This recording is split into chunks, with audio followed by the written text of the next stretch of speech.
आदिवासी विकास विभाग, महाराष्ट्र शासन व एकात्मिक आदिवासी विकास प्रकल्प पेण यांच्या वतीने आदिवासी विकास परिषद कार्यक्रमाचे आयोजन हॉटेल सौभाग्य इन येथे करण्यात आले होते।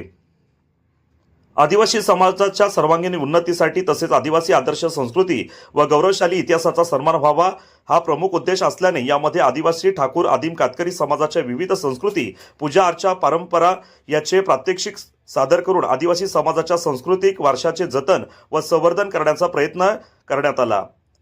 या परिषदेचे उद्घाटन महिला व बालविकास मंत्री आदिती तटकरे, आदिवासी विकास मंत्री अशोक उईके, राज्यसभा खासदार धैर्यशील पाटील यांच्या हस्ते करण्यात आले। या परिषदेच्या उद्घाटन प्रसंगी समाजातील पारंपरिक वस्तू, आदिवासी वारली कलेच्या वस्तूचे स्टॉल, आदिवासी संस्कृती, विविध नृत्य प्रकार याचे प्रमुख मंत्री व पाहुण्यांना प्रारंभी दर्शन घडविल्याने एकंदर उत्साही माहोल दिसून आला। यानंतर मान्यवरांचा सत्कार आणि आदिवासी महिला बचत गटांना 4 लाखांचे धनादेश व वैयक्तिक लाभाच्या यांना शिवणयंत्र पेडमधील 3 महिलांना वाटप करण्यात आले।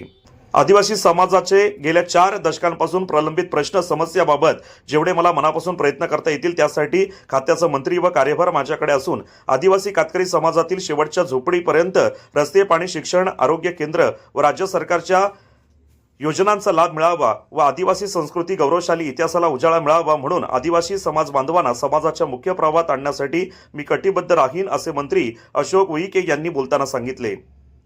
या प्रसंगी महिला बालकल्याण मंत्री आदिती तटकरे यांनी रायगड जिल्ह्यातील आदिवासी संकुल निर्माण करण्याचा प्रस्ताव शासनाकडे दिला। सुधागड तालुक्यातील 25 एकर जागेची निवड सुद्धा केली आहे। आता यासाठी प्रथम 50 कोटी नंतर 50 कोटी असे 100 कोटींचा बजेट असलेल्या या आदिवासी संकुलाच्या निर्मितीसाठी आपण प्रयत्न करावेत। आमचे यासाठी सर्व सहकार्य लाभेल असे मंत्री आदिती तटकरे यांनी भाषणात बोलताना सांगितले।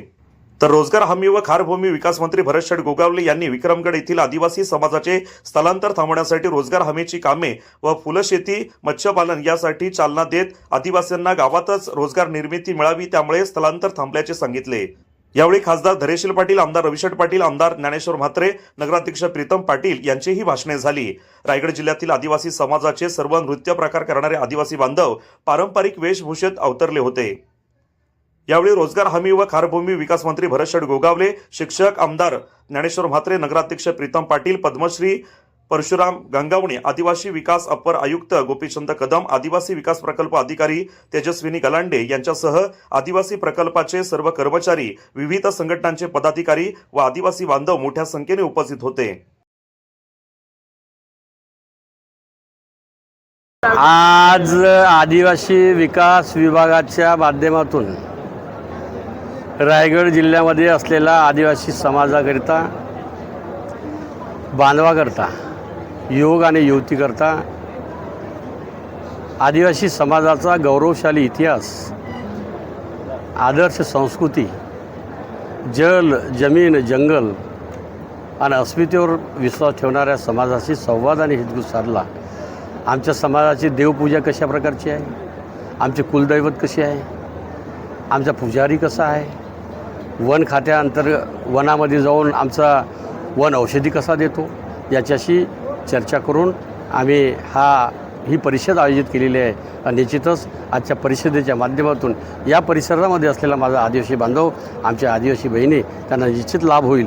महाराष्ट्राचे मुख्यमंत्री देवेंद्रजी फडणवीस, एकनाथजी शिंदे आणि सुमित्राताई पवार यांच्या नेतृत्वामध्ये काल अर्थसंकल्प जाहीर झाला आणि त्या अर्थसंकल्पामध्ये माझी आदिवासी समाजाची महिला बहीण ही इतरांना रोजगार निर्माण करणारी बहीण निर्माण झाली पाहिजे। लघु आणि सूक्ष्म उद्योगाच्या माध्यमातून इतरांना रोजगार देणारी बहीण निर्माण व्हावं म्हणून राणी दुर्गावती आदिवासी महिला सबलीकरण योजना सुरू केली आणि त्या योजनेचा लाभ आमच्या महाराष्ट्रातल्या आणि रायगड जिल्ह्यातल्या बहिणीला मिळेल आणि बहीण हे मालकीन होईल अशाच प्रकारचा संकल्प आहे। हाच उद्देश आणि हेतू माझ्या बहिणीसमोर मांडला, बांधवासोबत मांडला आणि आपल्या वृत्तपत्रामध्ये, आपल्या इलेक्ट्रॉनिक मीडियाच्या माध्यमातून आपण राणी दुर्गावती महिला आदिवासी सक्षमीकरण योजनेचा प्रसार आणि प्रचार करावा आणि जास्तीत जास्त महिलांना रोजगार मिळावा, रोजगार देणारी बहीण व्हावं असा संकल्प आपण करावा अशी रास्त अपेक्षा करतो। खूप खूप धन्यवाद साहेब। प्रयत्न केलेला आहे।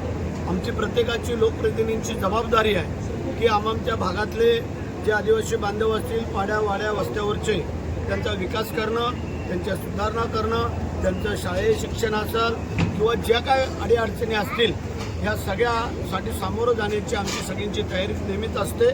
आणि आज त्यांनी जे मार्गदर्शन केले ते योग्य आहे आणि त्याचा लाभ आमचे आदिवासी विकास प्रकल्पाचे काय अधिकारी आहेत त्यांच्यासाठी अत्यंत योग्य असं हे मार्गदर्शन होतं आणि त्यांनी आता सगळ्यांनी मनावरती घेतलेलं आहे आणि याच्या पुढं रायगड जिल्ह्यामध्ये सुधारणा होईल हे मी तुम्हाला सांगतो.